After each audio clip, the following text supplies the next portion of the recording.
So I'm happy to see you all here today. I'm Dr. Christine O'Brien, and one of the things that OLLI does so well is build community. So what I'd like you to do first is just say hi to the person beside you.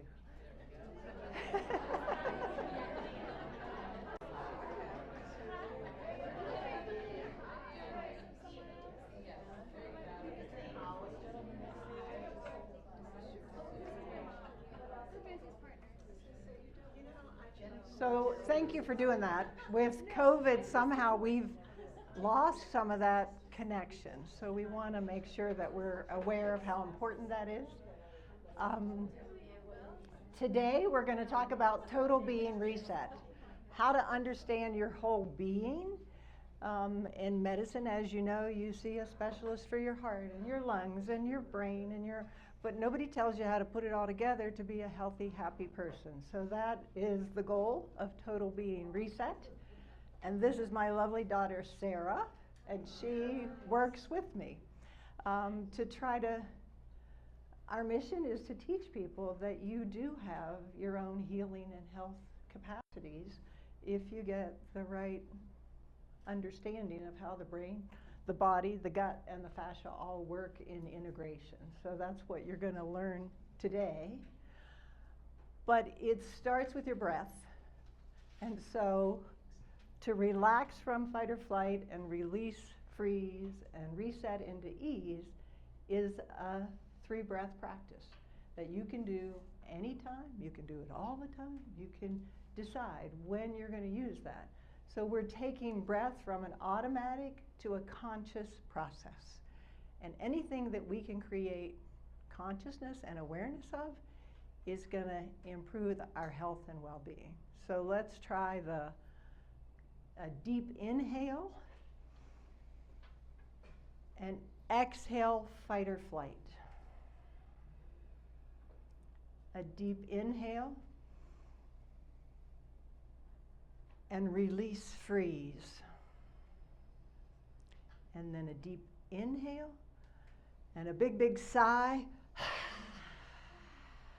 to reset to ease. So it can be that simple.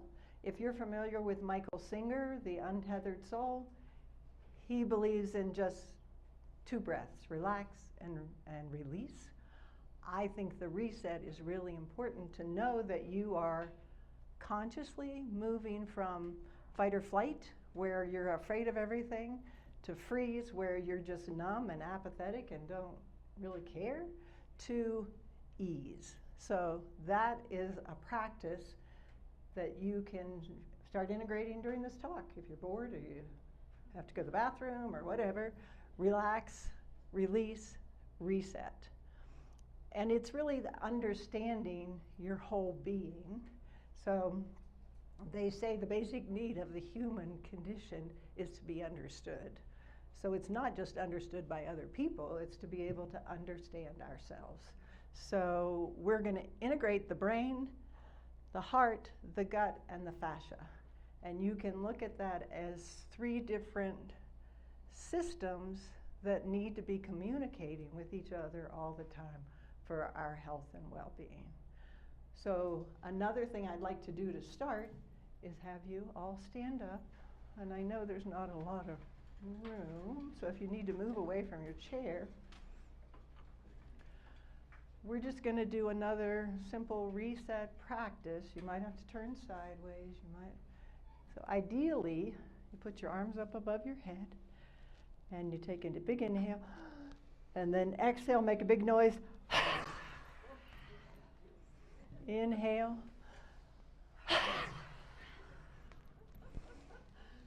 Inhale. And we'll just do 3. And so I like 3. I think if you're going to do a practice, just whatever it is, just do 3 of them, and you'll be resetting yourself.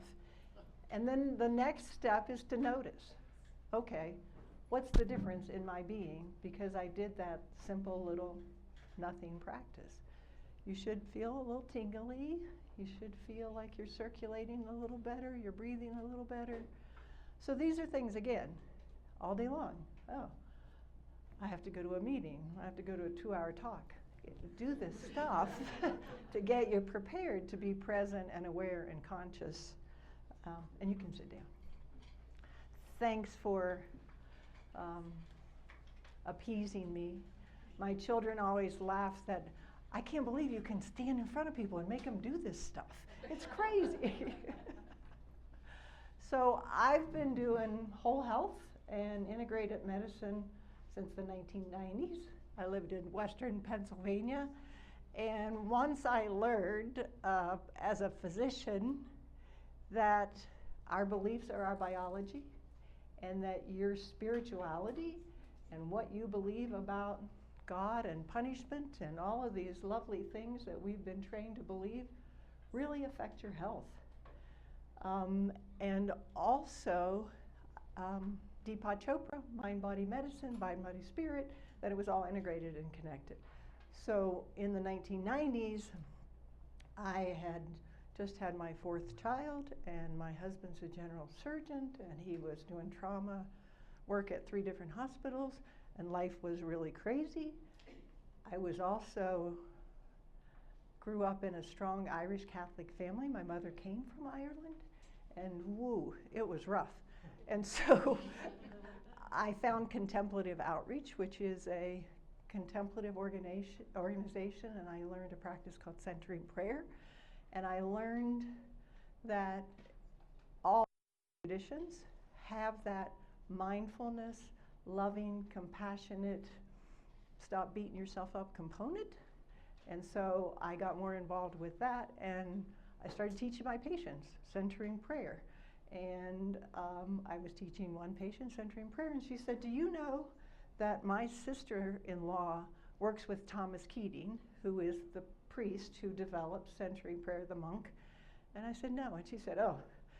She gave me her name, we talked, she sent me all his books, all his information, and then she said, oh, he wants to do a 10-day retreat here in Greensburg, Pennsylvania, because it's my hometown, and he's really excited to come here. So Thomas Keating came to Greensburg, Pennsylvania, and did a 10-day retreat, and I was hooked.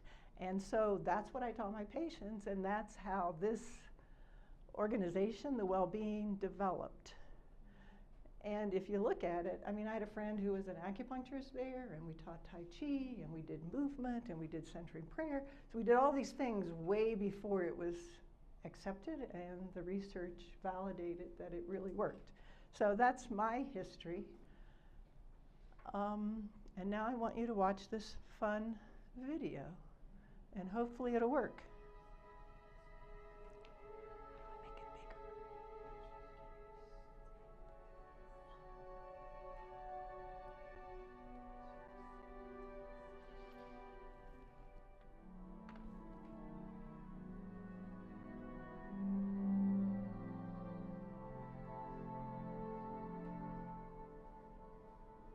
You think this is just another day in your life?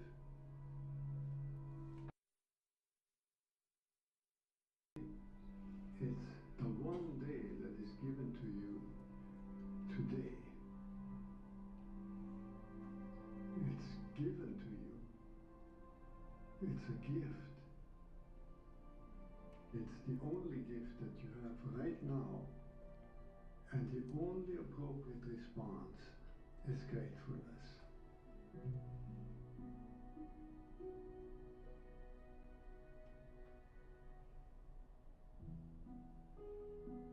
If you do nothing else but to cultivate that response to the great gift that this unique day is, if you learn to respond as if it were the first day in your life and the very last day, then you will have spent this day very well. Begin by opening your eyes and be surprised that you have eyes you can open.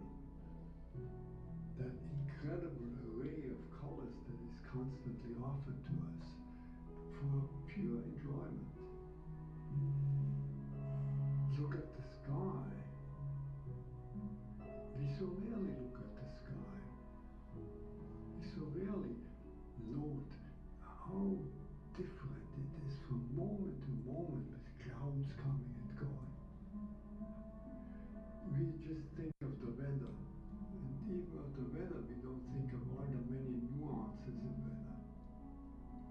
think of good weather and bad weather. This day, right now, is unique weather. Maybe a kind that will never exactly in that form come again. Of clouds in the sky will never be the same that is right now. Open your eyes, look at that. Look at the faces of people whom you meet. Each one has an incredible story behind their face. A story that you could never fully fathom. Not only their own story, but the story of their ancestors. We all go back so far. And in this present moment, on this day, all the people you meet, all that life from generations and from so many places all over the world, flows together and meets you here like a life-giving water if you only open your heart and drink.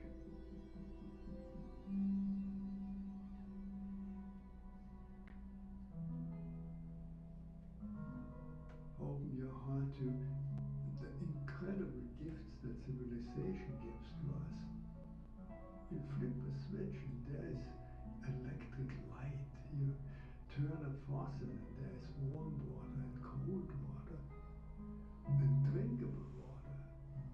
It's a gift that millions and millions in the world will never experience. So these are just a few of an enormous number of gifts to which we can open your heart.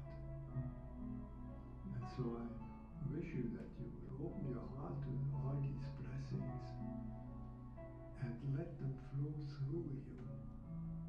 That everyone whom you will meet on this day will be blessed by you. Just by your eyes, by your smile, by your touch, just by your presence. Let the gratefulness overflow into blessing all around you. And then it will really be a good day.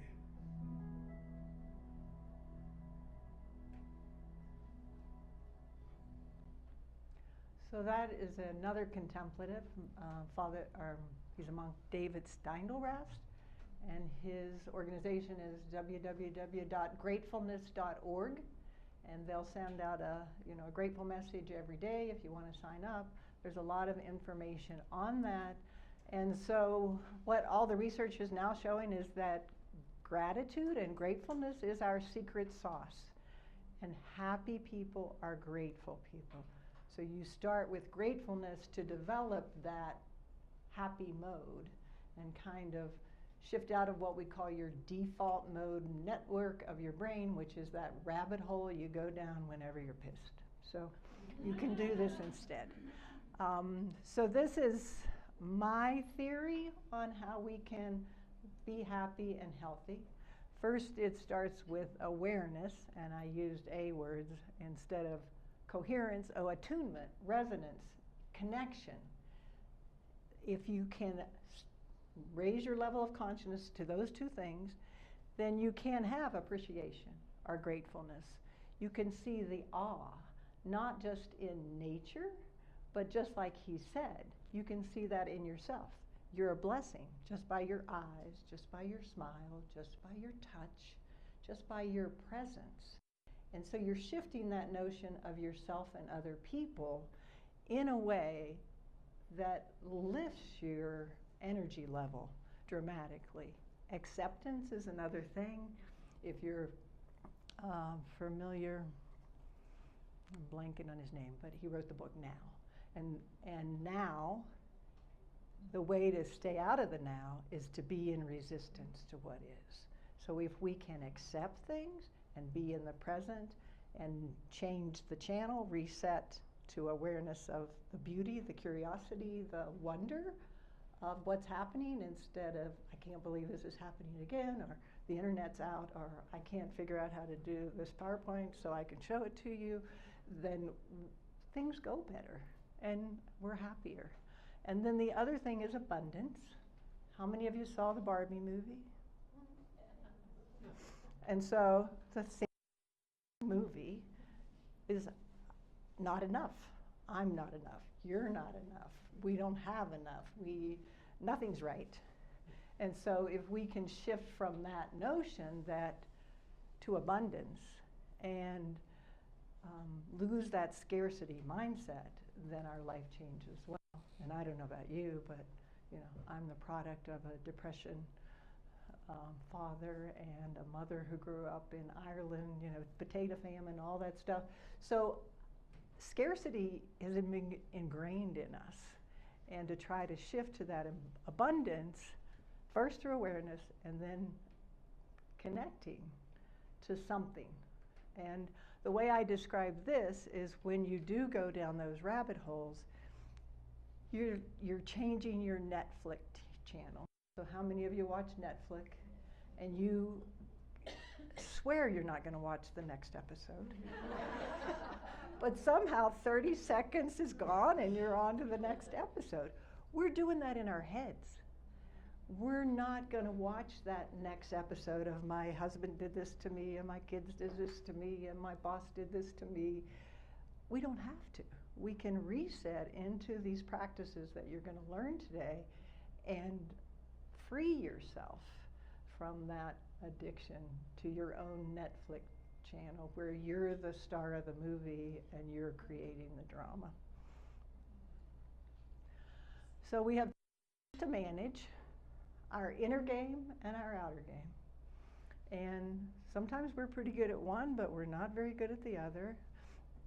So what am I thinking? What am I feeling? What's happening in my body is infinitely, that's the infinity sign, connected to my relationships, my results, my impact. But it starts with that awareness now, let go of a resistance, see things abundantly, be grateful.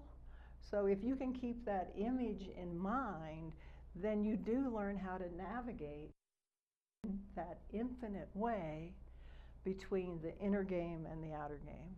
And that's Jeffrey Hunter. He's a really fun guy who learned a lot of what he teaches from the Japanese culture. So this is another thing that you might want to know about. This is called adverse childhood events. And so these things are rated, how many of these things that have happened to you as a child, and how that affects your human condition, your inner game and your outer game, because you've had these experiences. And they don't have to be really bad experiences. They can just be cumulative. I lived in a house with an alcoholic parent, or I was poor and didn't have the things that I needed, or I was emotionally neglected or verbally abused. And it's just not in childhood that these things happen. It can continue on in our life. So this is just something I want you to be aware of. And what they found with research, that the more of this you have, it limits your ability to function effectively as an adult and to be healthy. So, yes? A question you may answer it later, but I've heard too that it affects you at a cellular level, like it's really hard. It gets in your body. I've had it where something of that nature then happens, and it doesn't have to be that much that really. Yeah, it wires you. Yeah. And so that's. If it happens at a young age, it really hardwired. Is that what they mean? Yes, level? yes. And so there's a book back there called The Body Keeps the Score. And so these things are stored in our body. We think we've moved beyond them, but what's happening internally hasn't changed. And what they say is the first 7 years of life are the most impacted by this, because at that point our higher brain isn't developed and we're almost like in a hypnotic trance. So we're just absorbing And there's Richie Davidson, one of the people I'll talk about, who's on my reference list, has done research to show that it really is the petri dish we grow up in. And so you can think of that. What's my petri dish? What's the good stuff? What's the toxic stuff? And how is that affecting my growth and transformation, even on a cellular level? So if you grew up in an environment like that, or even if you didn't, just in today's world with hurricanes and natural disasters and wars and politics and all the things, you might be living in sympathetic fight, flight, freeze. So that's your automatic nervous system. It's in charge, it's what keeps you alive, and it's designed to protect you. The thing that happens with us is we've lost the ability to discern what's a true threat and what isn't. What's going to physically really kill me, take my life away, or what's just going to make me so upset that I lose my mind. So the fight, flight, freeze system is important, but its regulation is what really makes the difference in our health and well-being. So forgetfulness, headaches, shortness of breath, fatigue, abdominal pain. These things are driven because we live in this high state of arousal, and our cellular components think we're going to die, even though logically we could know, the hurricane didn't hit us. We're okay. But we watch the news, we see all of this stuff, and it is imprinting in our brains and our bodies. So when you're in that fight or flight, you produce cortisol. And cortisol is your stress hormone, and it increases inflammation. So now they're saying that every disease process is related to inflammation. So when you talk about lifestyle diseases, heart disease, COPD, arthritis, all of these things, the fight or flight system is in charge too much. We're dumping cortisol, and that increases our inflammation. So cortisol lasts 12 hours in your system. And if I get mad at my husband and I go down the rabbit hole of all the things he's ever done to make me upset, I might dump cortisol for a week. And so what is that doing to my inflammatory system and my ability to just interact with other people? It's messing me up. One thing I want you to look at is the tunnel vision. So you wonder why, I can't stop thinking about this thing, and I'm so obsessed with this thing. That's your stress system creating the tunnel vision from the fight or flight. So I learned a thing called welcoming prayer. If you're not into prayer, you can just say the welcoming practice. And what we know is that we have energy centers. So this triangle is what I want you to pay attention to right now. So when you're born, from in utero to 2 years old, you need security. You need to be fed, you need to be taken care of, you need to be loved. And if you have that security, then you might have a pretty balanced energy center. Then, we all know, everybody goes through the terrible twos. So that's when our control system, energy center develops, when we're realizing we're separate from everybody else and we want things our way. And then, in years 4 to 7, you're going to school, you're going to other places' houses, you want to be accepted, and you want to fit in. So that's when your esteem affection energy centers in. And these securities in the root chakra, or energy center, control is in your gut, and approval is in your solar plexus. So you have these things, and you have your heart here, and you can't move into your heart unless you've figured out how to navigate the energy and then the information from your body through your whole energy centers. So you will get a PowerPoint that has all of this stuff, and you can go through it, and lots of resources and stuff to ponder on. But with this, the thing that I think is so important, so let's say I have, everybody talks about attachment issues now. So you have all these issues. Your dog has attachment issues, attachment issues. So I have an attachment issue. I want my daughter Sarah to be with me all the time. And my hidden agenda is that it makes me feel good about myself, but it's not good for her. So when she ditches me, I have a triggering event and I get frustrated. I have a place at 5A right here where I can do relax, release, reset. I can do this. I can go to my heart. I can walk out in nature and look at something beautiful. I can reset my Netflix channel. And if I don't, then I go into my rabbit hole of afflictive emotions. I can't believe she ditched me again. I've done all this wonderful stuff for her, and da-da-da-da-da. And then the inner dialogue gets worse, and then the emotional turmoil where you're really in the drama of your movie. So if you think of it as a movie, this is a movie that I'm creating. I am the main character, and it's juicy. So so if you let this happen, then you reinforce security, control, and approval problems, and you build layers in your unconscious. So these are all, you don't know that this is why all of this stuff is happening. So that's why this whole notion of increasing your awareness and bringing things to your consciousness, going into your body, is the way to rewire and reset. Does that make sense? So we have this parasympathetic nervous system, which is the opposite of the sympathetic dumping cortisol system. And part of it is the vagus nerve, which affects your heart rate, and your vascular tone, affects your insulin regulation and your metabolic balance, affects your gut. How many people have reflux? How many people have irritable bowel syndrome? How many are gluten intolerance, lactose intolerance?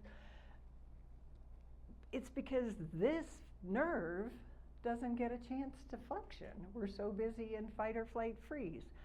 Inflammation, so again, that is the root cause of a lot of disease processes. Your brain, anxiety and depression. So we activate our vagus nerve, we oppose the sympathetic stress response. Even our mouth, gag reflex, swallowing, coughing. If you've ever had to speak in public, the reason you can't speak in public is because your sympathetic firing is preventing that vagus nerve to calm your voice and let you do what you want to do. And then blood pressure. So vagus nerve is a wonderful thing to learn to activate, and there's even research that says it is our nerve of compassion. So, everybody's focused on compassion now. You can't be compassionate up here. You got to have your body connected in a way that the compassion is automatic. So these are the chemicals that are produced when you're in that vagus nerve tone. Oxytocin is a feel-good chemical. It's the chemical that you're produced when you're breastfeeding, or when you're in a great relationship with someone, or even when you touch yourself. So a lot of the practices will be touching. You're increasing oxytocin with touch. Acetylcholine is the one that keeps you from being in inflammation, and we don't produce that if we're in that fight or flight stress response. DHEA is a youthful hormone, and we wonder why we age so rapidly with stress. We need DHEA, and nitric oxide we'll talk about. So these are produced, and they decrease inflammation, but they only last 2 hours. So you got this 12-hour thing over here, and this 2-hour thing over here, and that's why we believe in reset, because if you can do a reset every 1 to 2 hours, then you're changing your brain, your heart, your gut, and your fascia. So improve sleep, decrease anxiety, decrease depression, decrease pain, improved immune system, improved metabolism, concentration and focus, all the things that we want come from that vagus nerve activation. And the research has also proven that 80% of that information is coming from our body. How many of you ignore? Oh, that's a message from my body. I'm just going to pretend that's not happening and keep doing what I'm doing. So only 20% communication from the brain to the body, but 80% from the body to the brain. So we want to change of energy and information. And this is how we do it. So I talked about breathing. Deep inhales, deep exhales, relax, release, reset. Breathing is important. Smiling, laughing, dancing, laughing again, movement, yoga, tai chi, qigong, going for a walk. All of those things that everybody always did back in the day, but nobody does because we're too busy. Oh, so this one, this is a fun one. You take your tip of your tongue and you roll it back across you'll feel a hard palate. The roof of your mouth is your hard palate. And then you'll hit a soft spot if your tongue can reach that far. That's your soft palate. And if you hold your tongue there, there's a node that calms your heart rate. When you're there, and if you're not a good nose breather, if you do that, your airway opens, your tongue's not blocking it, and you can breathe through your nose. If you have problems with your balance, you can do that and it helps your balance. It's a great way to just reset yourself and integrate it into what you're already doing. Gargling, yawning. So what I want you to do right now is just focus your attention. Oh, sorry about that. 100% on this baby yawning. And I want you to yawn. Thanks, Rich. Look at each other.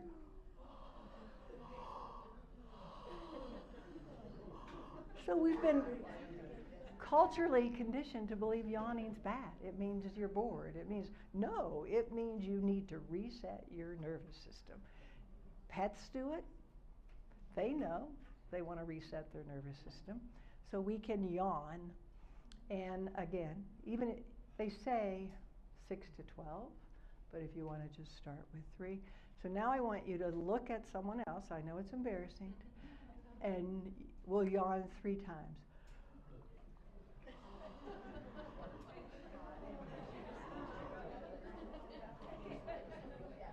So if you feel like you can't do it, take a deep breath and then sigh and let your diaphragm kind of catch.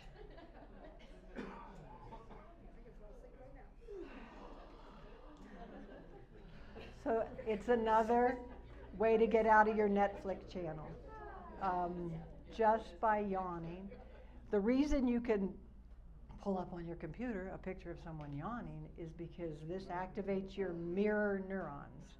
So your mirror neurons are why we are allowed to live in community, because when we see somebody hurt, we're sympathetic to them, we take care of them.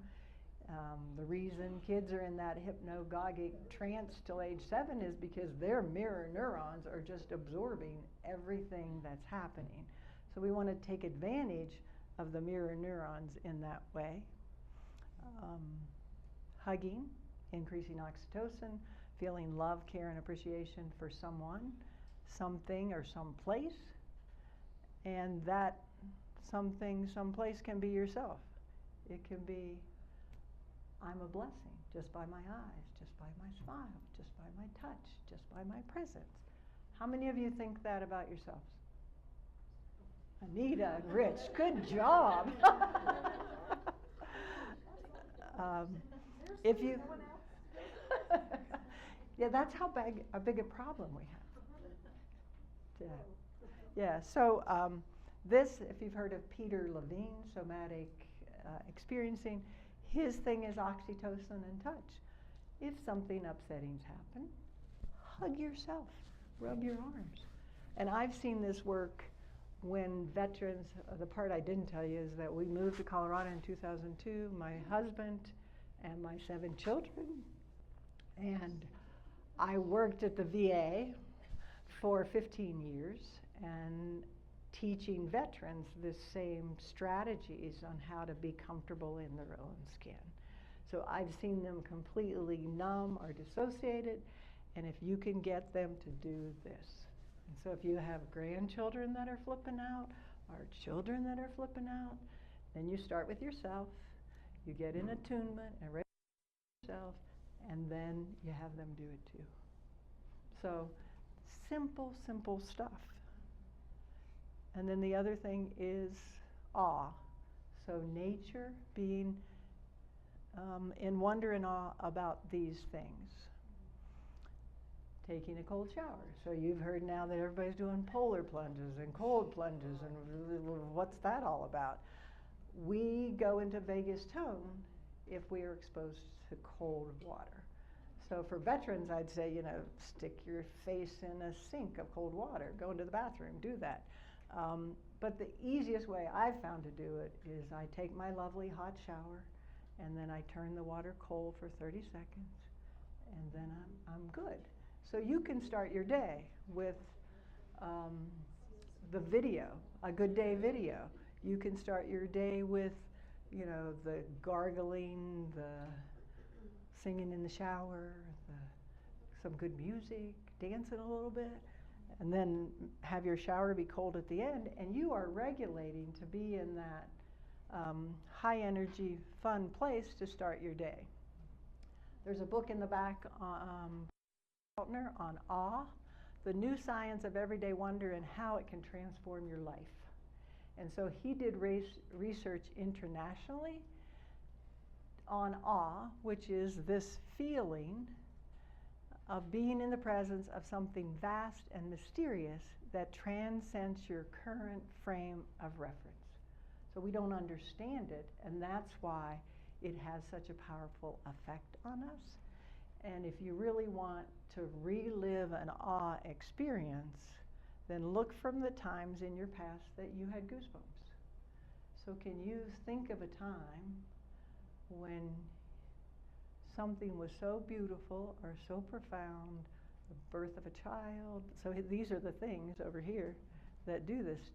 So my example is being on the farm that I grew up on with my 7 children and my husband, and we're laying in this field, and you can see the whole Milky Way galaxy above me, and there are lightning bugs. So fireflies glittering all the way to the ground.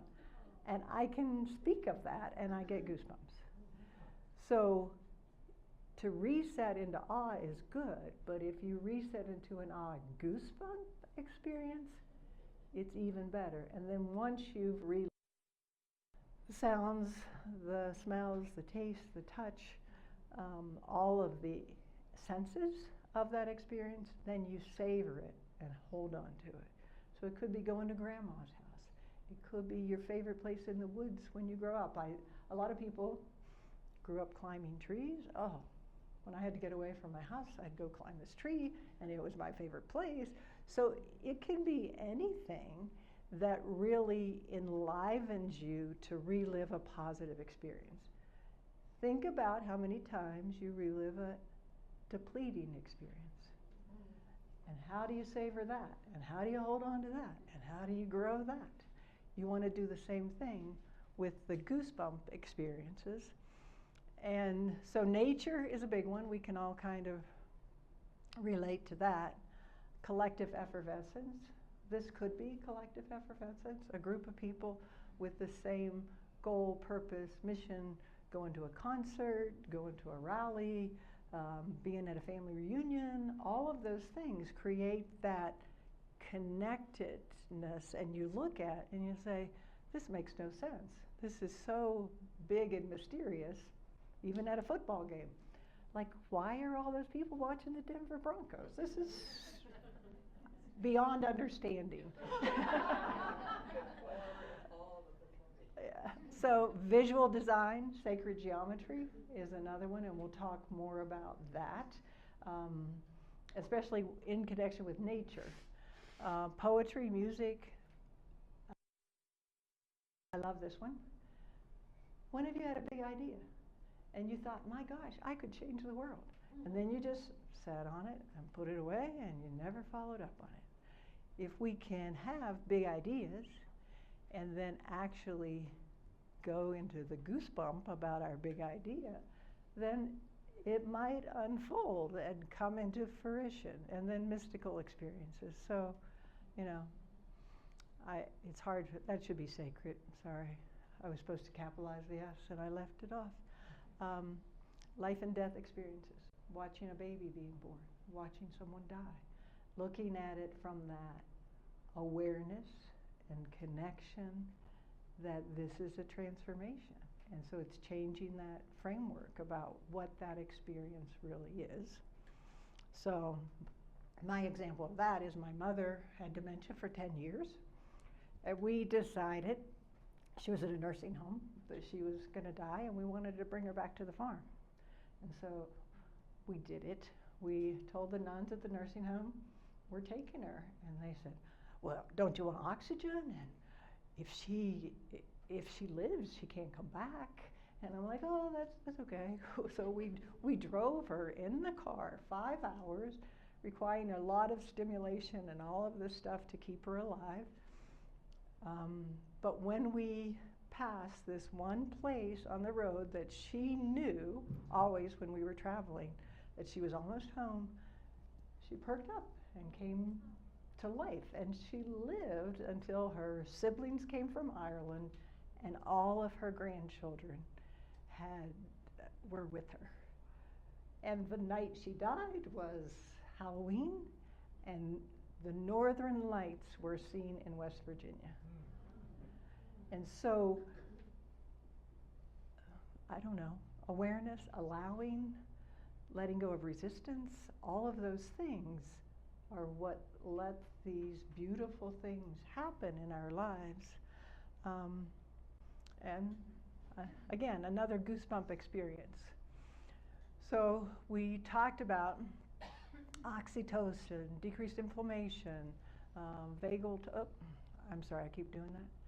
tone, diminished sense of self. Everybody's a narcissist now. Okay. We can use this to change our relationship with ourselves, our relationship with other people, social connection, sense of meaning and purpose in life, improve our mental health, and improve our physical health. So we have 3 brains. We have our logic and intellect and connection, but as you can see, we spend 90% of our time living unconsciously. So that's why that transition from your security, control, approval into awareness and consciousness is going to help your brain function. Your heart is the first organ that develops when you're born, when you're in utero. It knows more about you than any other organ in your body. So if you can connect to your heart and bring love, care, and appreciation to yourself, someone, someplace, something, that increases that bidirectional flow that goes to your brain, and all of a sudden you have insight and you have information that's been blocked by your resistance. Oh my God, this is the most terrible thing that ever happened. What am I going to do? That default mode network stuff interferes with our ability to have communication with these organs. Gut, 90% of your serotonin is produced in your gut. How many people do you know that are on antidepressants and trying to improve their serotonin because they're sad or depressed or whatever? We have a gut that would do it if we were able to connect better with our gut. So the the communication affects our perceptions, our mental processes, our feelings, and our performance in a profound way. So how do we tie these guys together and then include our fascia So Anita, you had mentioned the cellular level. So your fascia is like a saran wrap suit that's over your whole body. So all the weird faces that we make when we're mad or whatever, that's part of that saran wrap suit. This, where we're tight here, is a saran wrap suit. If you're injured in your shoulder, that's going to tighten. If you're injured in your knee, that's going to tighten. And you're not going to be able to move as effectively. So when the saran wrap suit and the fascia shrinks, the muscles can't fire at the proper length and the joints can't move at the proper length. And if you look at some of these fascial lines right in here, how many of you have ever had pain in this area, or in your feet, or down your tibial band? They're common problems, but they're related to our stress level. So we can go into coherence using that vagus nerve, and then it's going to affect all things. Your physical health, your endurance, your strength, your flexibility, your self-regulation, even your ability to tolerate other people's values and beliefs. And it sounds funny to say these things. And your mental health, your attention span, your ability to focus. So you can look at coherence as activation of your vagus nerve. And if we do that, it's kind of like saying I have 5 senses, but I'm only going to use 1. No, when I go out into nature, I'm going to see, I'm going to hear, I'm going to touch, I'm going to integrate all the senses to create this experience. And that's what we should be doing, in essence, with our coherence. And this is from HeartMath. So I'm going to talk a little bit about this, but they've done 40 years of research of how this heart coherence, vagus nerve tone living, is doing all of these things. So if I want to be a spiritual person, maybe I do exercise more. If I want to be more focused and connected, maybe I do some emotional work to be able to get out of those ruts that I've been in. So they're called neural grooves. And so it's almost like you have these neural grooves and your neurochemicals can only flow in that pathway. So you're taking a bulldozer and you're leveling that out and you're creating new neural grooves with the practices that reset you. So we talked about freeze. So feeling numb, immobile, shut down, hopeless, trapped, helpless. That's when our nervous system had so much it can't take any more. And then we have fight or flight. So if I'm going to fight, anger, rage, terrible too kind of stuff. So you can think of it that way. And then running away, worrying, being concerned all the time. So these are all components of your, this is sympathetic, this is what we call dorsal vagus, and this is Stephen Porges' theory of what happens in our nervous system.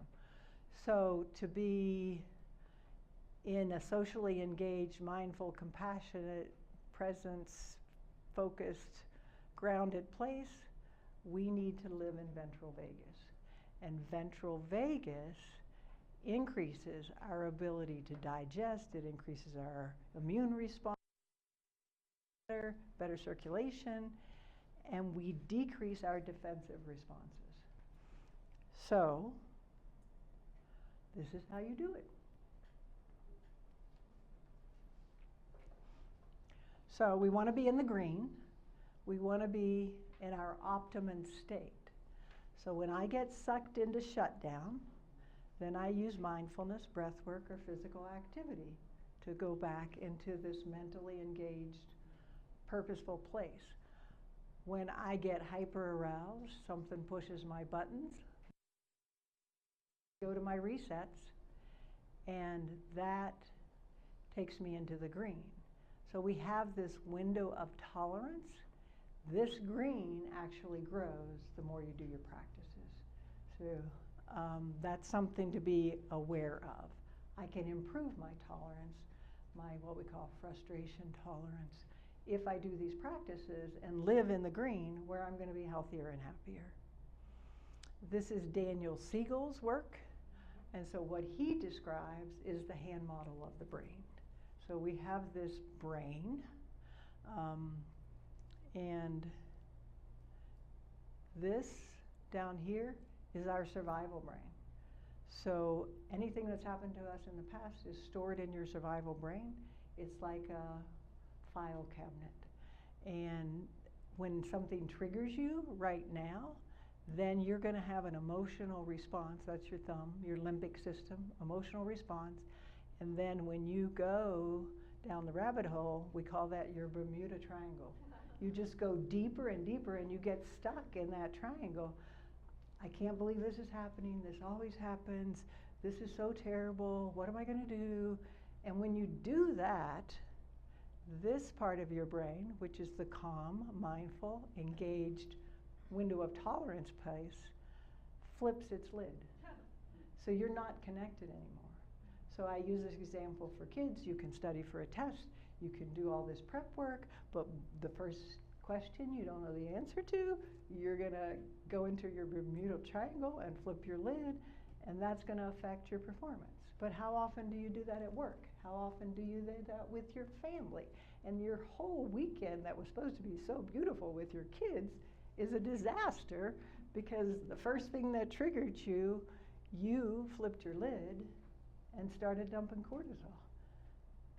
And so you can even use this as a family signal that, I flipped my lid, and then everybody knows, okay, we gotta reset, we gotta regulate.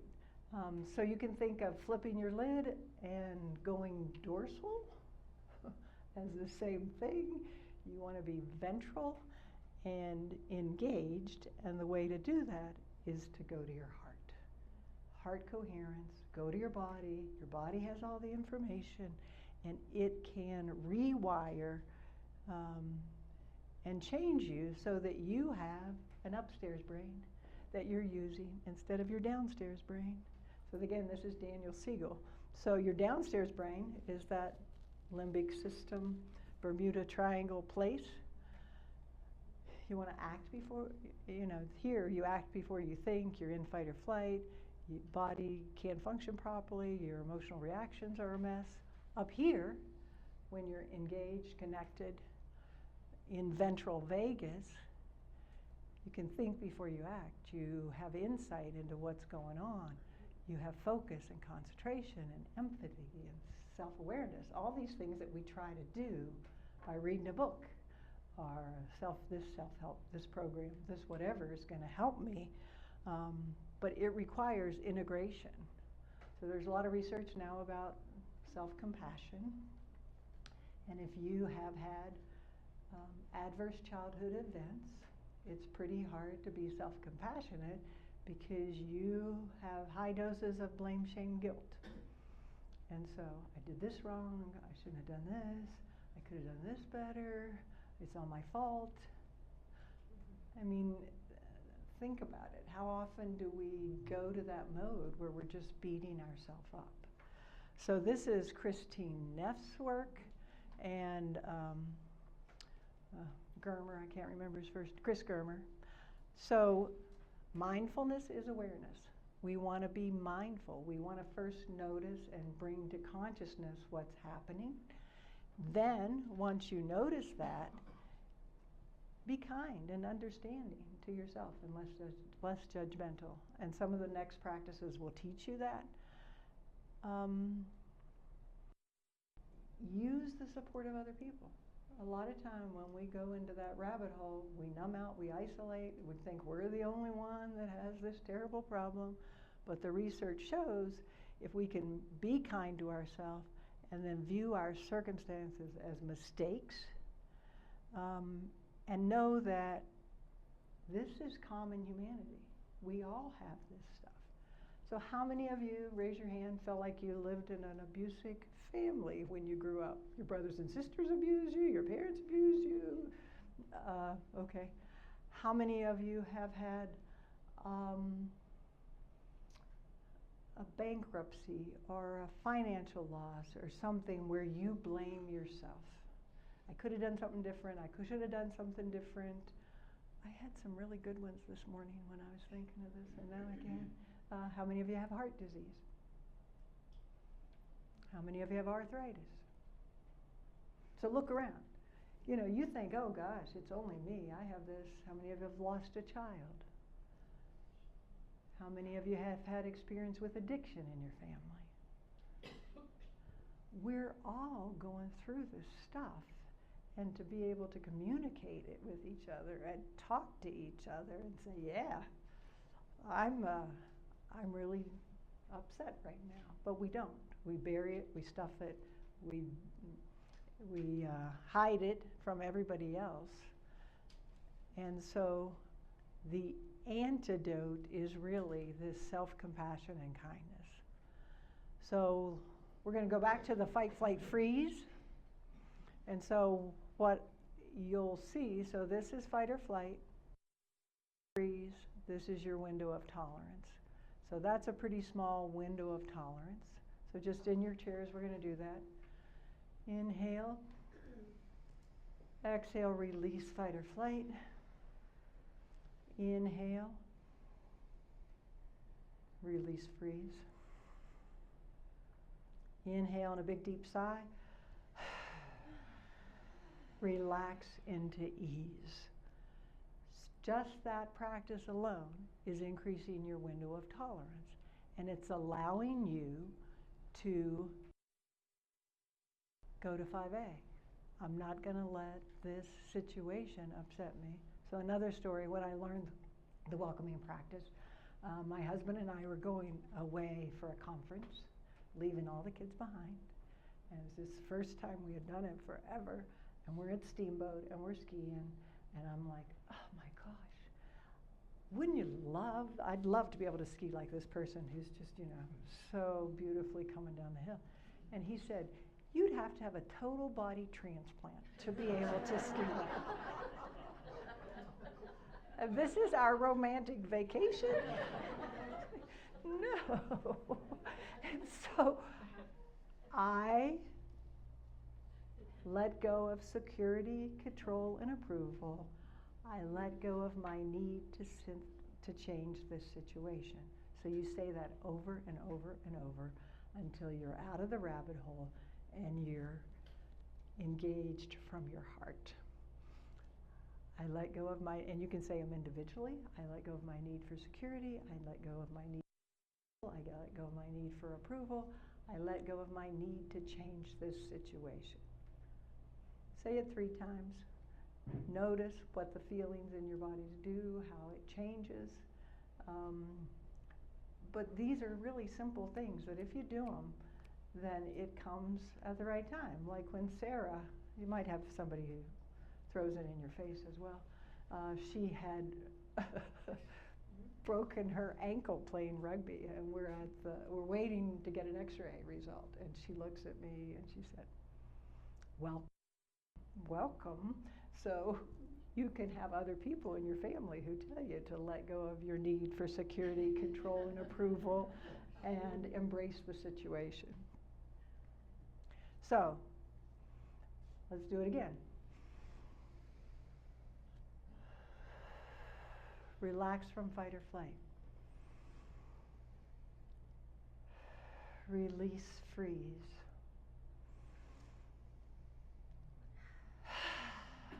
Reset to ease. One more time and I'll let you take a break.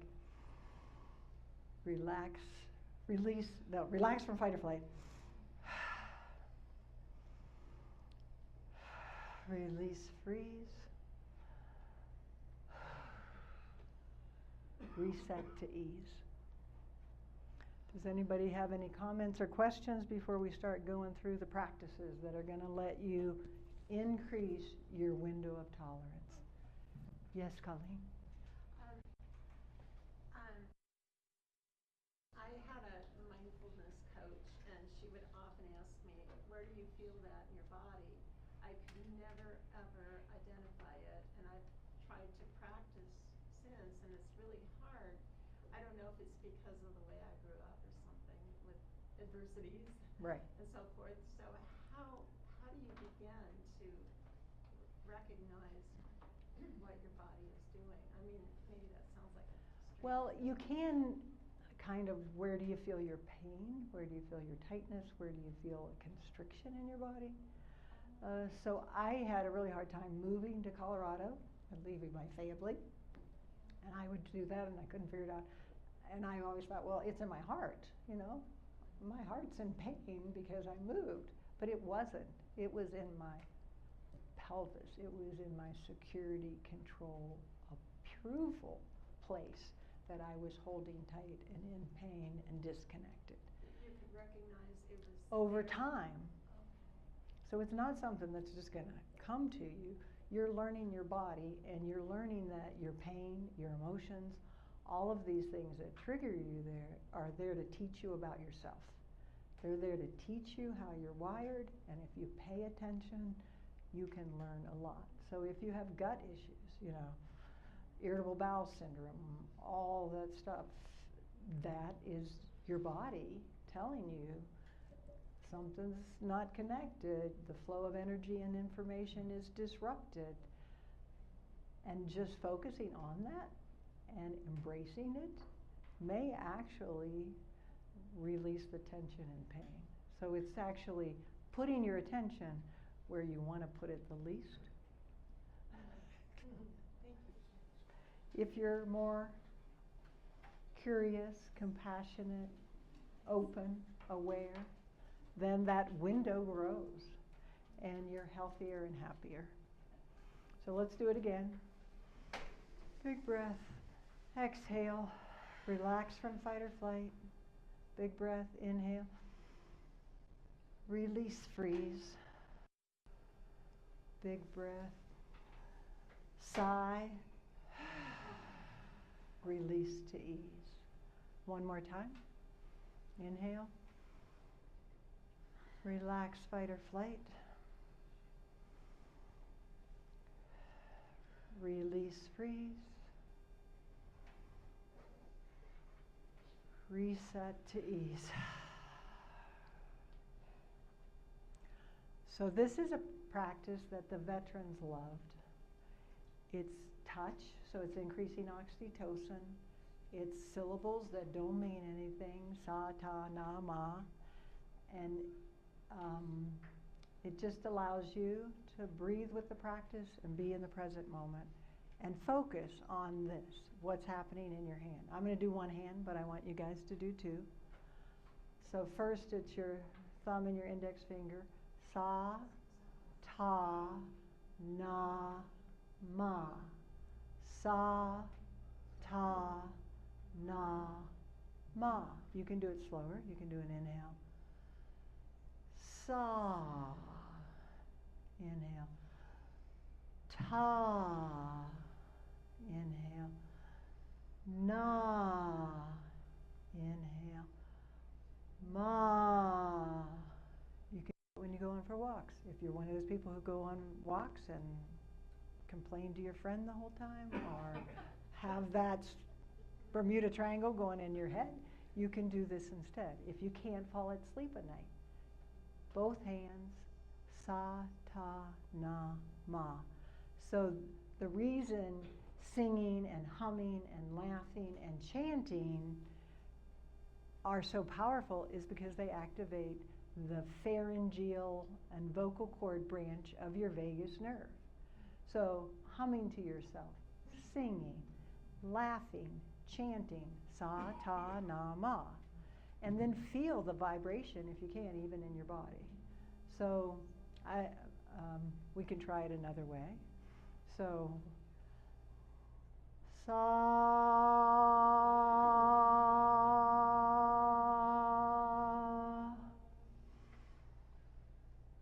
ta,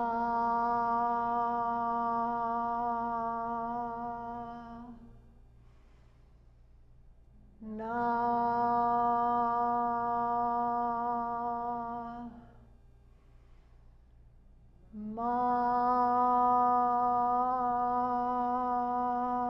ma. And did you notice the vibration? So that vibration is very powerful in resetting you into your engaged heart and mind and into ventral vagus. So be proud of your voice. Use your voice. Half the time we're alone anyway. Just sing, hum, dance, move, do whatever. So that's a simple one. And again, you have a PDF that should have come to your email from OLLI that has all of this stuff in it. And then there's called heart coherence. So when I am frustrated, my heart is beating irregularly. Not that it's real fast or it's real slow, but the beat to beat rhythm is incoherent. If I go to appreciation, then I get this beautiful sine wave where the beat to beat rhythm is in sync. So that's how much your emotions affect your heart. So I was working with a lady who had learned this practice, and we had her hooked up to a monitor. You actually can buy one of these heart rate monitors. And she was so coherent and so coherent. But she runs her own business, and a client had just fired her. And the minute she thought of that, it went right to this. And so that's how connected we are. So the more we can be aware, attune, coherent, the better it is. If you're an athlete, then you worry about your heart rate variability. And so it's promoted as a way, if your heart rate variability is in this sine wave, athlete. So another thing to think about. But you're actually going to be living in that heart space that creates that engaged brain. So the simplest way to do is to breathe in and out. Put your hand on your heart. Breathe in and out. A little slower and a little deeper than usual. And you can leave your eyes open because we want to be able to do this all day long. So breathing a little bit slower and deeper than usual. Imagine that your breath is coming in and out through your heart.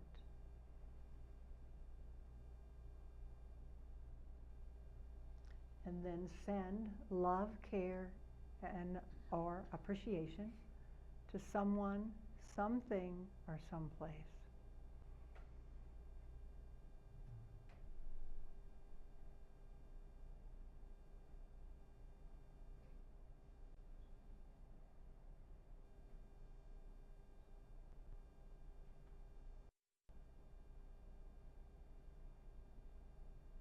And you just do that for a minute or two. And so you're being grateful and curious about your loved one instead of, oh, what did he just say? Or you're being connected to your animal, your dog, your pet. You can use that if that's the best place to get that goosebumpy kind of feeling. You can go to a place. So there's a tree on the farm that I grew up on that I love. I just go to my tree and feel connected to the earth and the goosebumps from reliving that experience. So everybody called that your inner resource. What's your inner resource? What's your inner resource? Your inner resource is your goosebump.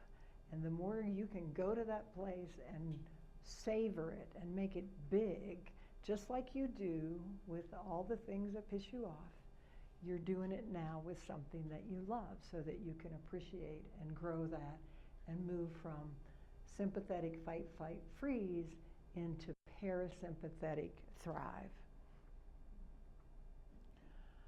So this is really, so we want to live in the renewing side of this chart. We're producing DHEA, oxytocin. We're in heart coherence. Our autonomic nervous system is in parasympathetic. So we can feel contentment our love and appreciation, our happiness, if we're living here. But if we live over here, we feel depleted. Our energy isn't flowing brain to body, body to brain, through our gut, through our heart. We're dumping cortisol.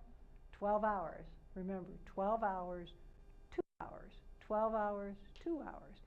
Even if I start here because I'm frustrated or I'm resenting someone, shifting, changing your channel, setting, choosing what Netflix you're going to watch is allowing you to be healthier and happier. Does that make sense? So a lot of people say, oh, you know, I'm not sad or depressed. The boss at the VA, mad at everybody, upset about everybody. Oh, I'm not in bad shape, I'm just frustrated. Your communication with your inner and outer game isn't good. And you may think, I'm just frustrated. But it's all affecting your health and well-being. So what we know about our heart is that it is the first organ that develops. It has the most information, the most wiring to our brain. We have an electromagnetic field from our heart that radiates 3 feet. From our head, it's 10 inches. So, heart is much more powerful. Everybody talks about equine therapy, horse therapy. A horse's electromagnetic field is 8 feet. And so that's how people can with the horse, regulate, feel wonderful. We used it with veterans. Their pain would go away, their worries would go away, because they were absorbing that electromagnetic field. So if you think about, how do you think our electromagnetic field is in this room right now? It's pretty good, but you've walked into a room where somebody's pissed or you can just feel that awful energy. Those people are living on that depleted side and then sending that depleted energy to everyone that's around them. And again, this may have been the type of household you grew up in. And it may be programmed in you so deeply that you're not even conscious that that's the root cause of a lot of the struggles that we have with our life today. So the negative emotions create chaos. Positive emotions create coherence. Your brain's ability to function is going to improve if you live from your heart. Your immune system's going to be better, and your whole health and well-being is going to be better. So this is the same thing. Incoherent, frustration, anger, anxiety, all that stuff over here. Love, care, appreciation, gratitude, awe happens over here, because the information is going bidirectionally from your heart to your thalamus. Your thalamus syncs with that part of the brain that gets flipped. So your cortex, your thinking brain, will operate better if you can shift into heart coherence and feel love, care, and appreciation for someone, something, or someplace. It doesn't have to be the person you're with right now. If they're pushing your buttons, they don't know that you have your hand on your heart and you're thinking about somebody else. Just do it. And so a lot of times with patients, this is how we would start our appointment. I'd say, I'm feeling off. Let's just take a minute to breathe and think about something that we love or care about. So it doesn't have to be this whole drawn-out practice. It's more important that you do short stints of this, but all day long. So can everybody think of a goosebump experience? So let's try that. And this time I do want you to close your eyes. I'm sorry, Sarah. So I want you to close your eyes. Deep inhale. Relax from fight or flight. Deep inhale, release, freeze.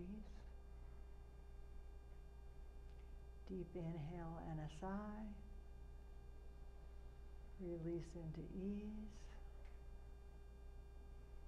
And then I'm going to have you place one or both hands on your heart and just gently tap with your fingers on your sternum. So your hand's flat, you're just gently kind of calming yourself. Oh, this is so nice. Then I want you to imagine that there's a brilliant white light in the center of your chest, and you're just tapping that beautiful, radiant energy, and then allow that brilliant white light to expand to every cell of your body. So through your chest, through your trunk, down your legs, into your feet, and actually see those areas expand with the light. And then expand it in your chest, your shoulders, your arm, your neck, your head.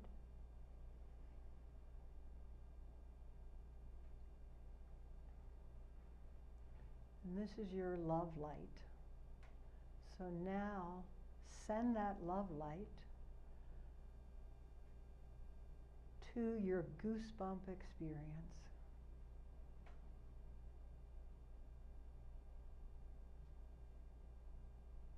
What does that experience feel like in your body? What does it sound like? What does it smell like? Is there a breeze or a specific touch to go with the experience?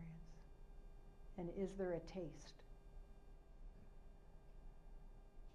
Grow the experience and savor it.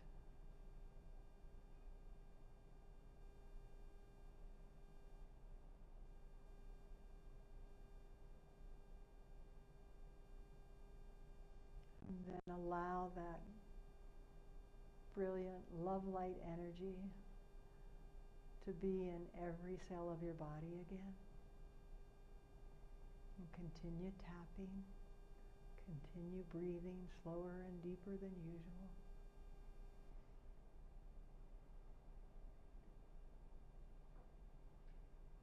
And then allow the light to shrink and go back into your heart.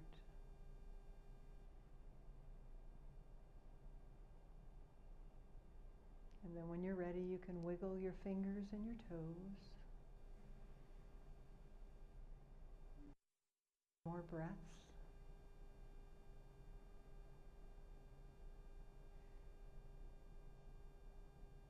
And then ever gently open your eyes. And when you open your eyes, notice the smallest red thing in the room. And focus on that. And then focus on the largest green thing in the room.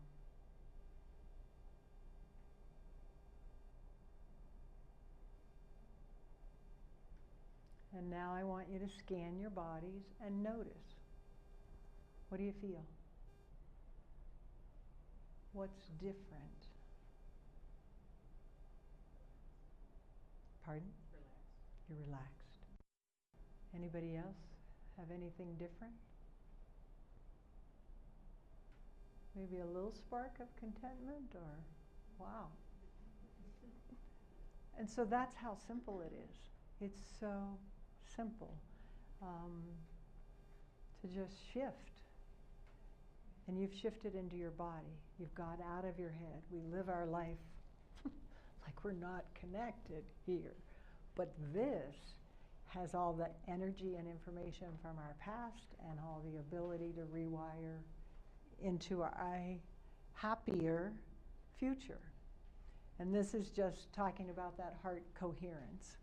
That if I'm coherent, then I'm radiating that coherence to other people. If I've not been coherent and I can shift to coherence, then I'm still going to have that powerful effect within me and around me. because of the electromagnetic field. When we're in coherence, the same electromagnetic field as the Earth. So they've done research to prove this in like the rainforests in the Amazon and places where there is good heart coherence and earth connection between the people that live there and the earth. So the research is showing that we can change consciousness and change our world if we can be vagal tone, parasympathetic, love, care, and appreciation, compassion for ourselves, all these fun things. So this is the chakras. So when I met Thomas Keating and was doing all this work in Christianity, he had done it way in teachings way before that. He just didn't use those words. And so your energy center, my root energy center, my security center, survival. If I'm not secure, I'm in fear. My sacral center, if I'm not in that control, I'm in guilt. If I'm not in that approval place and I try to just use willpower to get there and I don't succeed, I'm in shame. So you have to get to your fourth chakra to have love, and if the love is interfered with, then there's grief. Your throat is your ability to speak your truth. This is where your thyroid gland is. And so if any of you have autoimmune problems with your thyroid gland, you might consider how much you've been allowed to speak your truth. Third eye, insight. So how do you get insight in this? I asked Thomas Keating this. I don't understand. We're supposed to go to this unity, oneness stuff, but everybody skips over insight. And it wasn't until I learned heart math that I was able to figure out that the insight, moving into insight instead of being deluded and living in illusion, starts in your heart. You go past your survival brain stuff and you go right to your connected, engaged part of your brain where the insight comes from your thalamus to your cortex and then your crown chakra. So everybody talks about your ego and attachment, we mentioned that. So it's more just, I'm connecting with the universe. I'm one with the universe if I live up here. That's all you need to know. So there's a practice where we go through all of these to release all of these chakras. And you can do it sitting. I prefer it standing, but this is the practice. So you always start with your inhale. So I'll do it first and then we'll do it together. So you're going to inhale with your arms out, and then exhale, bring your hands here to your legs. I'm rooted in gratitude. Inhale, exhale below your belly button. I'm balanced in gratitude. Inhale, exhale to your solar plexus. I'm empowered with gratitude. Inhale, exhale to your heart. I feel gratitude. Inhale, exhale to your throat. I speak gratitude. Inhale, exhale to your eyes or your third eye. I see gratitude. Inhale, exhale to the top of your head. I am gratitude. So 3 times. I'm rooted in gratitude. I'm balanced in gratitude. I'm empowered with gratitude. I feel gratitude. I speak gratitude. I see gratitude. I am gratitude. I'm rooted in gratitude. I'm balanced in gratitude. I'm empowered with gratitude. I feel gratitude. I speak gratitude. I see gratitude. I am gratitude. We'll do one more. The first one was just the example. I'm rooted in gratitude. I'm balanced in gratitude. I'm empowered with gratitude. I feel gratitude. I speak gratitude. I see gratitude. I am gratitude. So maybe watch David Steindl-Rast, A Good Day, and incorporate this as a practice, integrating that, his message of gratitude into your being. And then there's a practice that I love, Ho'oponopono. It's a forgiveness practice, a Hawaiian tradition.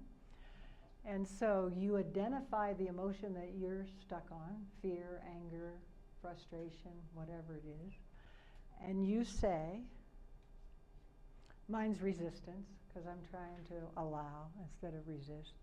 Resistance, but you can insert yours, whatever it is. I'm sorry for whatever in me creates this emotion. Forgive me, my family, my relatives, and my ancestors, because it's not just those adverse childhood events, it's the adverse events that happened to your parents and your grandparents. So everybody talks about generational trauma. This prayer is an active body-based way to deal with generational trauma instead of just complaining about it. So forgive me, my family, my relatives, my ancestors. Thank you for this opportunity to cleanse and let go. Christine, so I would say my name, I love you for everything. And what you're doing is you're visualizing the healing, visualizing being released and replaced with healing light and love. And that light is spreading to every cell of your body, just like we just did, extending to your families, to your relatives, to your ancestors. So this is a very proven way to deal with generational stuff, family stuff, and be able to live in an integrated brain, body, gut, fascia way. So I do this when I do yoga. So when I'm standing in the yoga posture and I'm like, oh God, I could be saying, oh, I want to get out of this posture, but I say, resistance, I'm sorry for whatever is creating this emotion. Forgive me, my family, my relatives, my ancestors. Thank you for this opportunity to cleanse. Christine, I love you for everything. And so if I do an hour of yoga and I say that at every posture, I'm feeling pretty good about all the stuff at the end of the class. So integrating these things into times that you're kind of mindless, or that you're resisting things. This prayer is very, very powerful. They use it in Hawaii in their judicial system, in their family systems, as a way to create that connection, compassion, love, whatever you want to call it. Loving. So Sharon Salzberg, there are a couple other people who teach this. It can also be called a metta practice. So the words, and there are a lot of different versions of it. My version that I like is, may I be safe, may I be happy, may I be healthy, may I live with ease. If I'm saying it for someone I love that I'm worried about, may you be safe, may you be happy, may you be healthy, may you live with ease.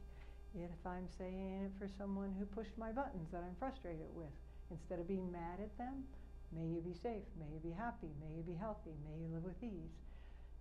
If I'm upset with the whole world, may you be safe, may we be safe, may we be happy, may we be healthy, may we live with ease. So it becomes a mantra that you're inserting, like I said, every 1 to 2 hours. There has to be someone that you can do this for. I put it at the end of my emails, and I don't have it just show up there. I type it in because I'm intentional that I'm sending that loving kindness for an email. So there's all kinds of ways that you can do that. So let's do it for ourselves. So we'll just do it 3 times, and you can close your eyes and put your hands on your heart and tap, and you're really integrating all of these practices by putting all this stuff together. May I be safe. May I be happy. May I be healthy. May I live with ease. May I be safe. May I be happy. May I be healthy. May I live with ease. May I be safe. May I be happy. May I be healthy. May I live with ease. And now let's do it just for our group here in this room. May we be safe. May we be happy. May we be healthy. May we live with ease. May we be safe. May we be happy. May we be healthy. May we live with ease. May we be safe. May we be happy. May we be healthy. May we live with ease. And then once again, notice, how do you feel just from taking a few moments to do that practice?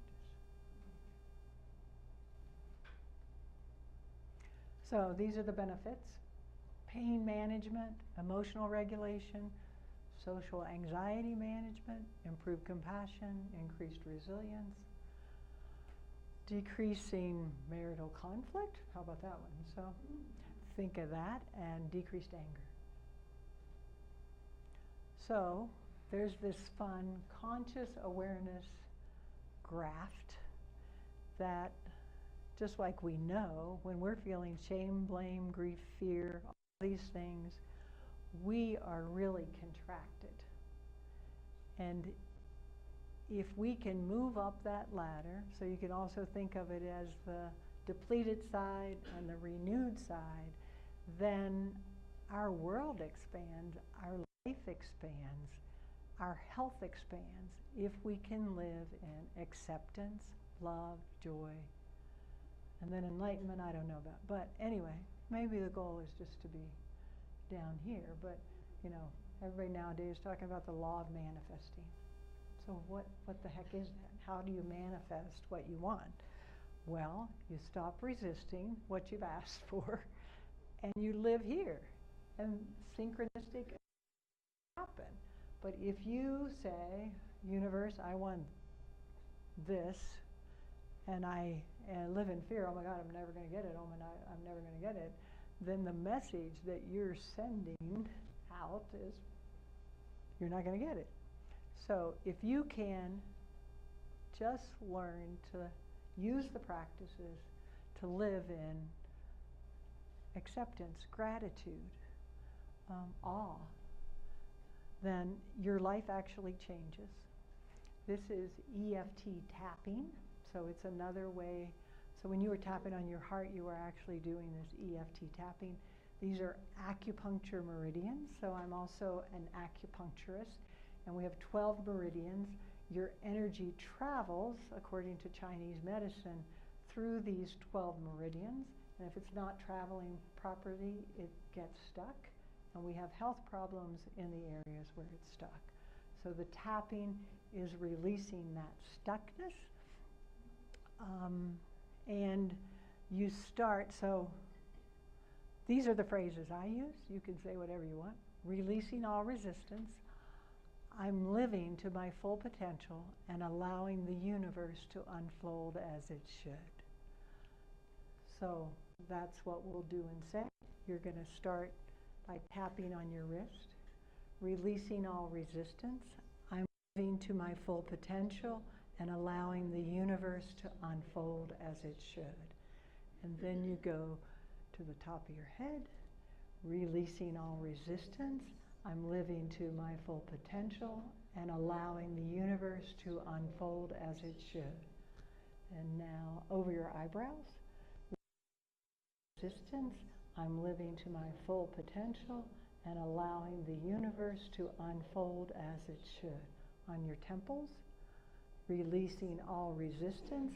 I'm living to my full potential and allowing the universe to unfold as it should.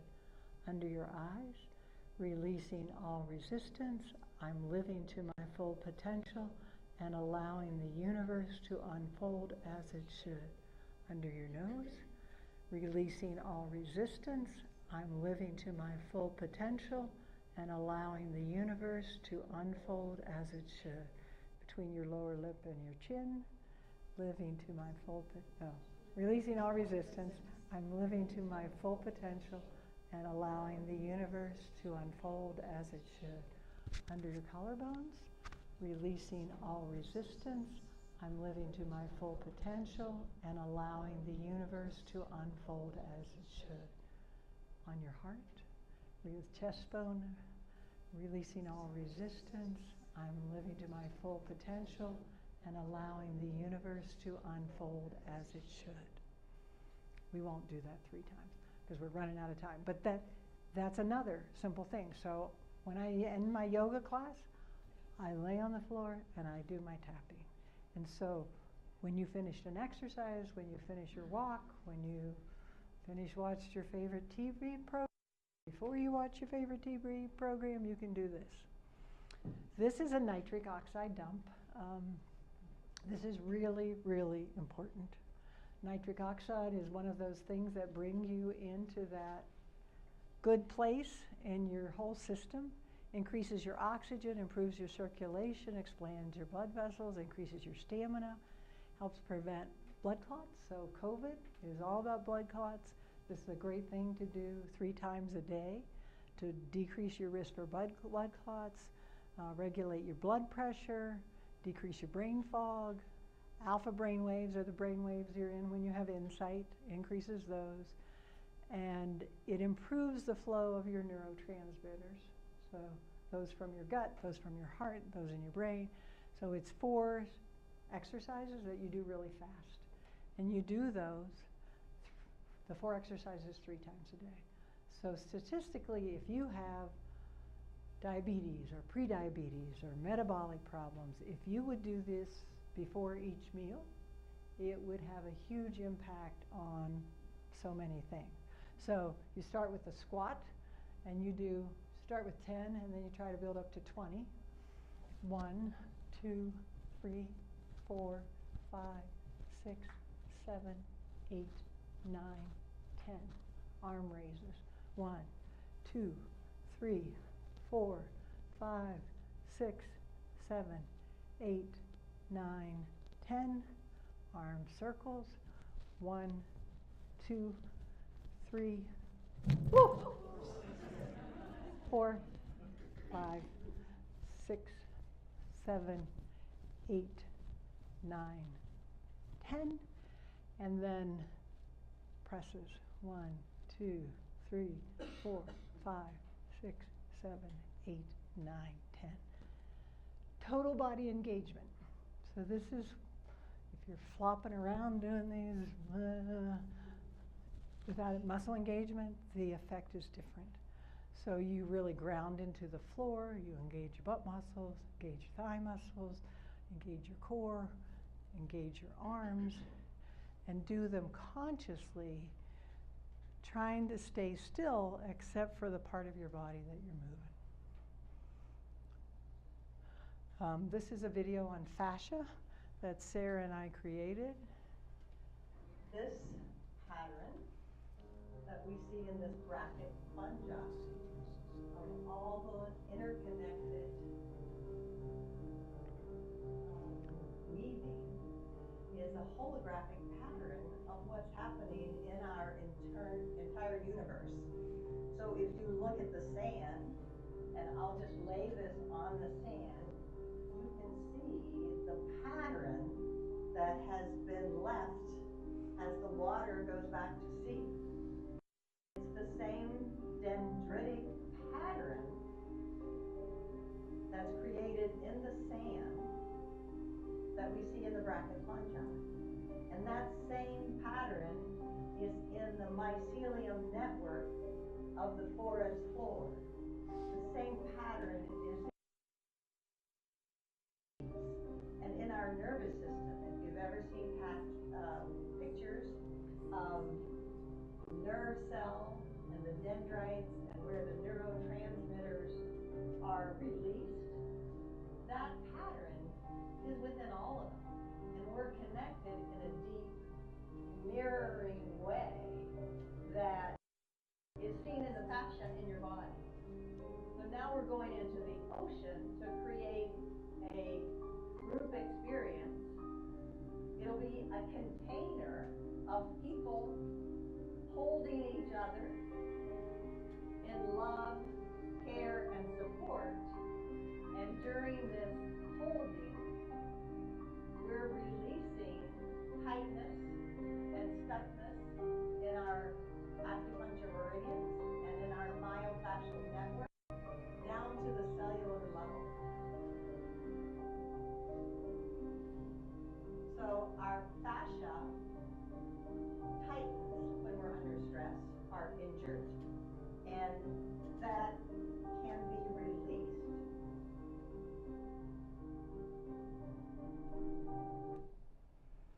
So I'm a DO instead of an MD, and a DO in medical school, we learned that our whole structure and function is dependent on each other, and that the fascia is the support system. So Andrew Taylor Still was the founder of osteopathy, and he believed that our soul is in our fascia, and that we can create health when we have a free flow of fascia. It's almost like he calls it the river of life. So it allows the intertwining of structure and function and communication at the cellular level with hormones, neurotransmitters, blood, lymphatic system. So this is now being discovered when you have a history of trauma. You can release that wiring by working more with your fascia. And the fascia is like an orange. So if you peel the orange, there's always a smaller and smaller layer, and that goes down to your extracellular matrix. And this moves. It's like these little tendrils walk and take nutrients where they're supposed to be, just like they know that the mycelium now takes potassium to a tree that needs potassium, or the forest floor. All of those different trees are helping each other. And our body has this ability to communicate more effectively, but our fascia shrinks. That's that saran wrap suit shrinks with stress, trauma, and injury. And these are our fascial lines. So when you do yoga, Tai Chi, Qigong, you're exercising across your fascial lines. When you go to the physical therapist, they're trying to release your fascia. If you've had fibromyalgia or heard of that with people, the people who get it are stuck in these areas where the fascia crosses across the body. So a simple practice like this is an eagle. And we can try, if you have room, you can try it in your chair. Just take your arms and wrap them under each other. You can hug your shoulders instead of trying to do your hands that way if you want. And then engage your core. Push your butt into the chair and cross your legs. Hard to do here. You're stretching your fascia. You're pushing all these body parts together to actually improve your lymphatic flow. And if you do the standing, you're improving your balance. So this is what we call subtle yoga. You just pick one posture and you learn to do that one posture, but you do it throughout the day to release your fascia. And then gut health, I didn't get a chance to talk about this. On our website, Total Being Reset, there's a company called Healthy Gut that will explain how you can get that serotonin and your immune function and everything better, so that you can produce serotonin and improve your irritable bowel syndrome. I have diverticulitis, and this past year I've traveled all over the world and I haven't had a bout of diverticulitis. So I believe in these supplements. So the message is, novel stimuli to your brain and your body exercises your neuroplasticity. So all of these things are new. You haven't done them before. It's a new way of looking at things. So that learning a language, coming to these classes, art, music, exercise, is novel stimuli and changes those neural grooves. It actually changes our epigenetics. And so epigenetics is when we live in a petri dish that's healthy, then we are actually changing the genes. And we can change that gene transmission for generations if we do this stuff for ourselves. And we have innate basic goodness. We were born to be good. It's socially conditioned out of us. And if we do these practices and have self-compassion and heart coherence and love, care, and appreciation for others, all of this change. And we have a book to help you figure that out and learn how to do some of these practices. So I wrote this book, finished it in July with Sarah. You can get it on Amazon. You can also get it on your Kindle. And this is our website. So Total Being Reset. And that's the message, is that it's your total being. That connection, that integration, that layering of function brings you into a healthier and happier place. So we do, we're going to offer a workshop at my home on October 16th. If you want to learn more of this, if you want to spend more time doing the practices, you can email me or text me a message that you want to come. And you can also go, you could go here and register so we know how many people are coming. And it has all the information about it. But we would like, if you're interested in learning this, it's unfortunately practice, practice, practice. And reading a book and doing all that stuff isn't the same as practice. So I really appreciate you all coming. And anybody have any questions before we close? Was there something else? Oh, and then you'll have this. These are all the resources, the books that you can check out. The websites, if you go to those, like this one, she really explains Ho'oponopono and why it's such a wonderful practice. Michael Singer, this one, Ceasing to be Caught in the Waters of Your Mind, is a wonderful video that explains some of this stuff. If you're interested in the polyvagal theory, Stephen Porges, this is a really good video where he just talks about how important are the sound of our voice and the look on your face.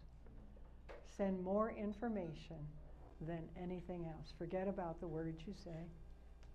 And as a mother, I know deeply how much the sound of the word, the voice, and the look on your face affects your children. But think about that. And just learning to be a little softer and a little kinder goes a long way. All right. Thank you.